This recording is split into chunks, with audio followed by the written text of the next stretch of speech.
Hey everyone, this is the read aloud for the Bleeding Kansas primary source, okay? We're going to read through this letter from Edward Brigman that talks about what was kind of going on during Bleeding Kansas. It is an actual person's account of what they saw and witnessed and experienced, okay?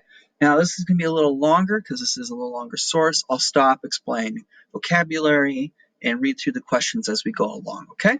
So let's go ahead and take a look at this. All right, first thing we'll notice, vocabulary will be off to the left here.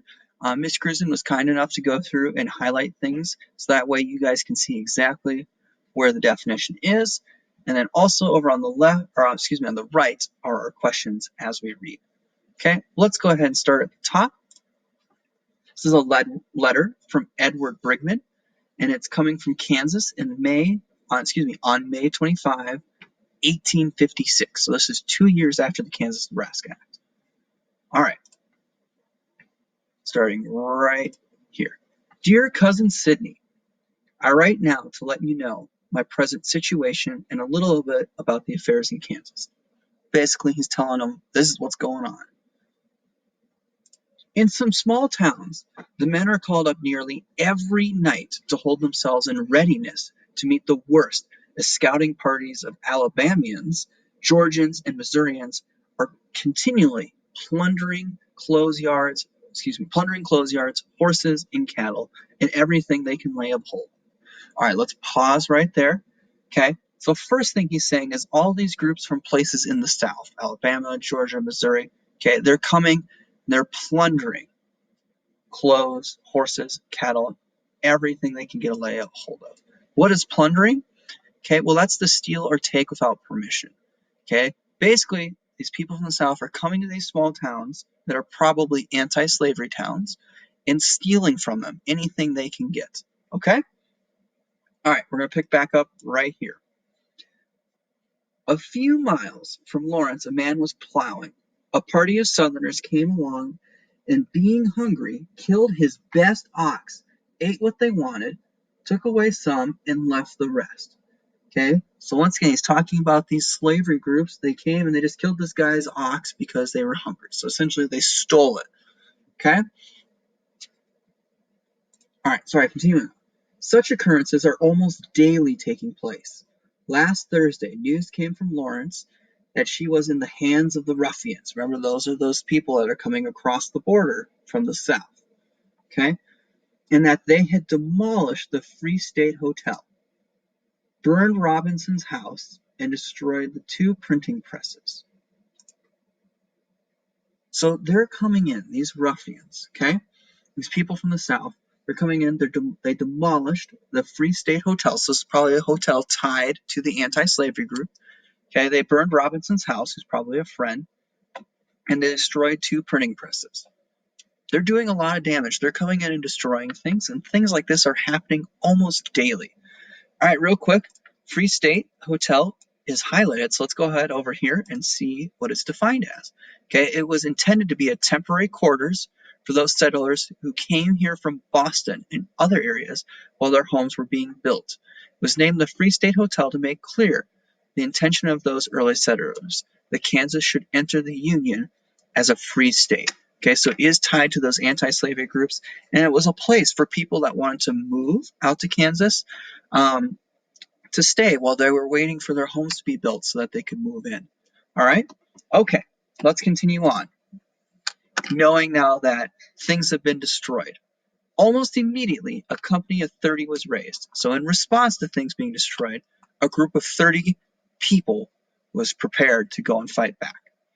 There was no reason why I could not go for one. So I borrowed a rifle. Excuse me. Let me reread that. There was no reason why I could not go for one. So I borrowed a rifle and ammunition and joined them. The thought of engaging in battle is not a pleasing one, but the Free State men are compelled to. Why should I not do so, as well as others? I have nothing to hinder me. My life is no dearer to me than the lives of others are to them. Let's pause there. Okay, so basically he's saying, I have no reason to not go fight back. I'm going to grab my rifle, he borrowed a rifle and some ammunition, and he joined this group of 30 people that are going to go fight back. Also, we have this word hinder here that is highlighted. Okay, so let's go ahead and look at this. He says, I have nothing to hinder. He has nothing to hold him back. Okay, so basically there's no reason, absolutely no reason why he cannot go help on this. So he will go help. All right? Okay, let's go ahead and pick back up here. At sundown, we divided into 2 divisions and took turns in walking. So 2 different groups, and they were walking about. It was really affecting to see husbands and wives bid each other goodbye. So people are saying goodbye as they get ready to go fight back, not knowing as they would ever see each other again. Yet the feelings and sympathies of the women are as much enlisted in the cause as the men. It is nothing uncommon to see them running bullets and making cartridges. So not only are the men fighting back, the women are helping the men do this. One woman yesterday told me that she had often been called up nights to make them. So one woman told this guy, okay, our guy, Edward Brigman, that she would be called at night at times to make bullets and cartridges and things like that. Okay? Now, let's pause right here, okay, and let's go back and look at our questions for this page. First question, what does Mr. Bridgman, right up here, what does Mr. Bridgman mean when he says hold themselves in readiness to meet the worst? Okay, so you guys want to read it back through. Let me see if I can find that here. It's right here, okay? In some small towns, men are called up nearly every night to hold themselves in readiness to meet the worst. Okay, what do you think that means? 2, what was the effect of the demolishing of the Free State Hotel? Okay, so what kind of effect would it have had to destroy this Free State Hotel? And then lastly, what was the woman's role in this dispute? Okay, what was their job? How would they help the men out?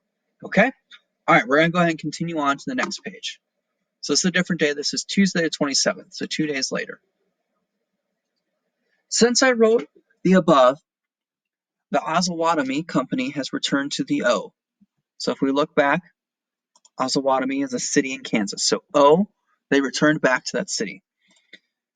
All right, let me go ahead and restart since we just explained that. Since I wrote the above to let me repeat that. Since I wrote the above, the Osawatomie Company has returned to Osawatomie. As news came that we could do nothing immediately, so we returned back. On our way back, we heard that 5 men had been killed by Free State men. The men were butchered, ears cut off, and the bodies thrown into the river. The murdered men, pro-slavery. Okay, so this is telling us a story about where some anti-slavery people murdered pro-slavery people or slavery people, okay? The murdered men, pro-slavery, had thrown out the threats and insults. Had thrown out their own threats and insults at the anti-slavery men. Yet the act was barbarous and inhuman whoever committed by. We met the men when we were going up and knew that they were on a secret expedition. Yet we did not know what it was. Real quick, an expedition is a journey that is taken with a purpose, so it's a very special journey, okay? Tomorrow, something will be done to arrest them. There were 8 concerned in the act. Perhaps they had good motives. Some think that they had. How that is, I don't know. So they're talking about there were 8 anti-slavery people that murdered 5 slavery men, okay? The affair took place 8 miles from Osawatomie. The war seems to have commenced in real earnest, so this is starting to become a war. Horses are stolen on all sides whenever they can be taken. Okay, we're going to pause right here, and we're going to look up here at our questions. What happened in Osawatomie? Okay, remember that's a city. And why are horses being stolen such a big deal? Why do you think that would be such a big deal for horses to be stolen? All right, we're going to go ahead and continue on. We're almost to the end. Wed's Eve. Basically, he's just saying Wednesday evening. Since yesterday, I have learned that those men who committed those murders were a party of Browns. One of them was formerly in the wool business in Springfield. John Brown, his son, has been taken today, though he had no hand in the act, but was aware of it. But when I write to Maria, I will give further particulars. Okay, so basically he's just talking about what happened. And this one guy, John Brown's son, was arrested even though he did not partake in it, but he knew it was happening. Okay, Osawatomie is in much fear and excitement. News came tonight that a company of Georgians and Alabamians, people from the South, were coming to make this their headquarters. So basically, they're going to take over and make this their base where they're going to work from. All work is nearly suspended. The women are in constant fear. It was really pleasing to witness the reception of our company by the women after they came into O. It was a little after dark. A long line of women and children stood by the roadside to greet us, and joy was depicted on every countenance. Okay, that's every facial expression. So people are showing joy. Every single person had joy on their face. Hands were heartily shaken and congratulations offered. But I must close. So he's basically saying I must end. Yours truly, E. It won't be best for me to write my name, so you might guess who wrote this, but very few now attach their name to a letter. So basically, he's so afraid of everything going on, he won't even put his name on this in case somebody finds out. All right. Now, our last question. Why were the people happy to see the Free Staters from O? Okay, so why are all these people really excited that this group of 30 men that are coming to fight back are coming? Why are they happy to see them? What do you think? Okay. All right, that was a longer one, but that is all regarding the primary source. Okay, that firsthand account. What did this guy, what's his name again? Edward Brigman, saw and lived through. All right. If you guys have any questions, as always, please feel free to email me or send me a text over Remind.